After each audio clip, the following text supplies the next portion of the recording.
लगता कि आज हम अडॉप्शन की अपॉइंटमेंट के लिए जा पाएंगे। राघव, डॉक्टर को बुलाइए ना। लेकिन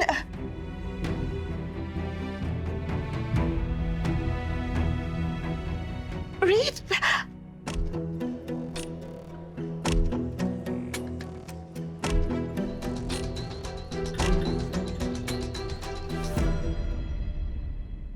ये माता रानी, ये रीत की ममता मेरे सारे प्लान्स क्यों फेल कर रही है? और बिंदिया की कोई चाल में कामयाब नहीं होने दूंगी, इस बार नहीं।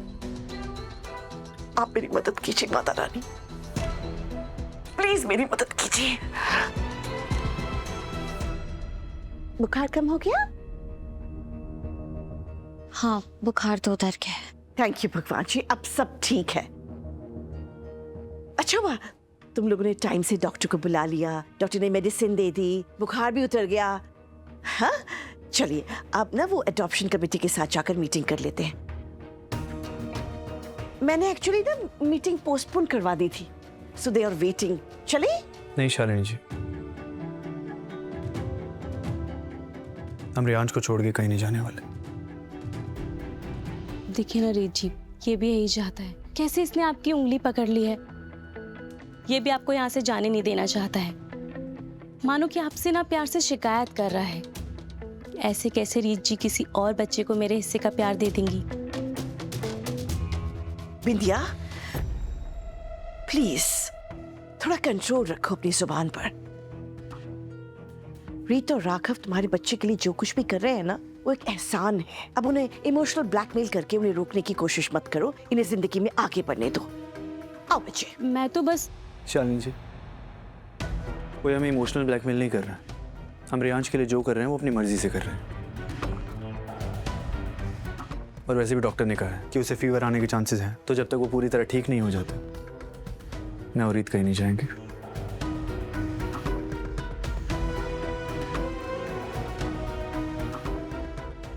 वेट कर रहे हैं वो।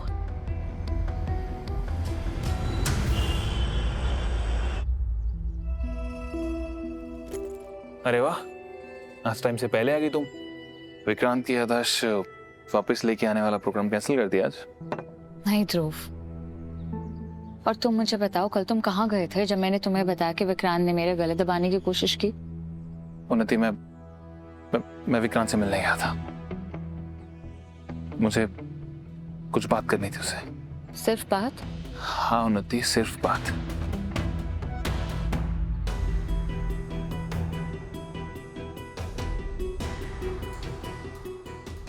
ध्रुव,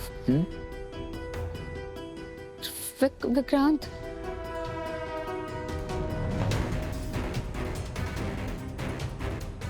ध्रुव तुम पक्का उसे सिर्फ मिलने गए थे ना? क्योंकि विक्रांत को देख के तो लग रहा है कि उससे कहीं ज्यादा कुछ हुआ था। उन्नति, तुम्हें डरने की जरूरत नहीं। अभी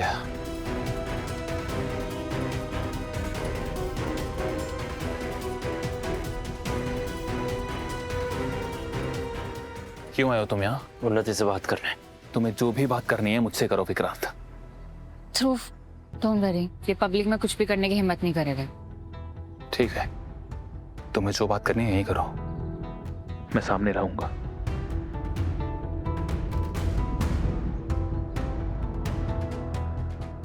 बोलो क्या बोलना। आई एम सॉरी उन्नति, मैंने तुम्हारे साथ जो भी किया मैं उसके लिए बहुत शर्मिंदा हूं। और प्लीज मेरी तरफ से एक बार अपने पति को भी सॉरी बोल देना। पर मुझे पता नहीं क्यों अजीब अजीब चीजें दिखाई देती है। ऐसा लगता है जैसे कि तुम किसी बड़े खतरे में हो। मुझे तुम्हें प्रोटेक्ट करना था, पर मैंने ही तुम्हारे ऊपर अटैक कर दिया। मुझे ऐसा नहीं करना था।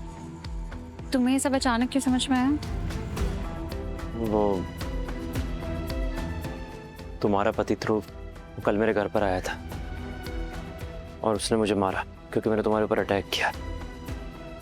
तब मुझे लगा कि कोई इंसान तुम्हारे लिए किसी से भी लड़ सकता है, तो वो तुम्हें दर्द क्यों देगा? ये सब कुछ ध्रुव ने किया है?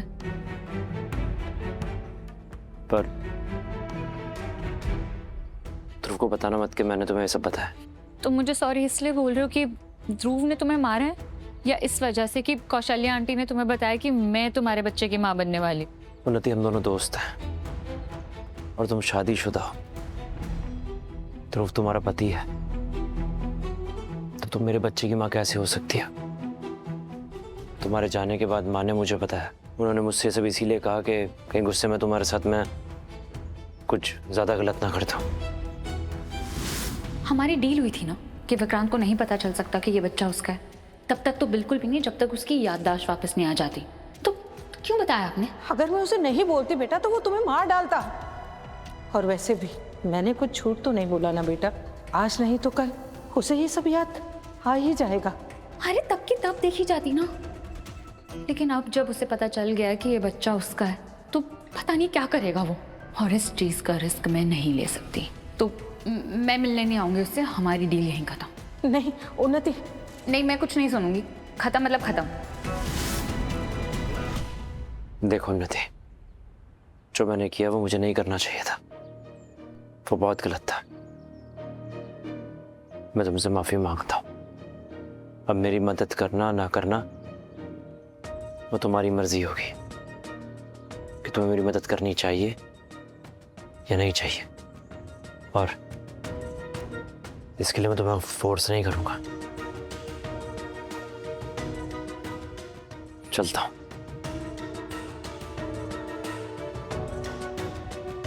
तो इसका मतलब कौशल्या आंटी ने अपनी गलती सुधार ली। उन्नति, क्या बोला उसने? माफी मांग रहा था।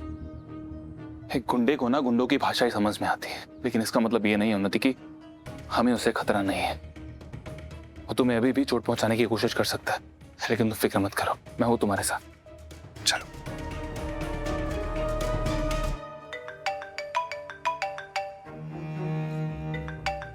एंडी, आज तो हमारी कोई मीटिंग भी नहीं है।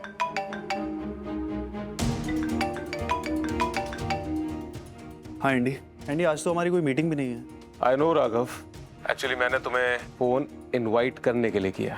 आज मेरे घर पर एक पार्टी है, तो आई वांट कि तुम अपनी वाइफ और पूरी फैमिली के साथ जरूर आओ। पार्टी? किस खुशी में? आज रात मेरी शादी है राघव। क्या? अनिकेत सिसोदिया शादी कर रहे हैं? तुम शादी कैसे कर सकते हो? तुम तो मुझे कहा करते थे कि प्रोफेशनल लाइफ को शादी एज पे ले आती है और तुम काम पे फोकस नहीं कर पाते। इनफैक्ट तुमने तो मुझे कितने लेक्चर दिए थे। मुझे तो लगा था हमारी कंपनी की पॉलिसी बन जाएगी कि शादी करना मना है। तुम चाहो तो मेरा मजाक उड़ा सकते हो राघव, लेकिन मैं जो कुछ कर रहा हूँ, जो डिसीजन मैंने लिया है, उसके पीछे मेरी अपनी खुद की कुछ वजह है। और जब मैं एक बार कोई फैसला ले लेता हूँ तो मैं उस फैसले के लिए किसी को भी कोई भी सफाई देना पसंद नहीं करता। Anyway, I just called you to invite you over. Please please जरूर तुम सब पूरी फैमिली के साथ जरूर आना। You will enjoy it. You know what Andy, अगर तुम मुझे इनवाइट भी नहीं करते ना तो भी मैं इस शादी में आता, ये देखने के लिए कि तुम जैसा इंसान बिना किसी कॉन्ट्रैक्ट के या एग्रीमेंट के किसी के साथ जिंदगी कैसे बिताने को तैयार हो गया। I must say Raghav, literally बहुत अच्छे से जानते हो तुम मुझे। बहुत ऑब्जर्व किया तुमने मुझे, मतलब you really like me right? आ जाना, I will be waiting for you. Take care.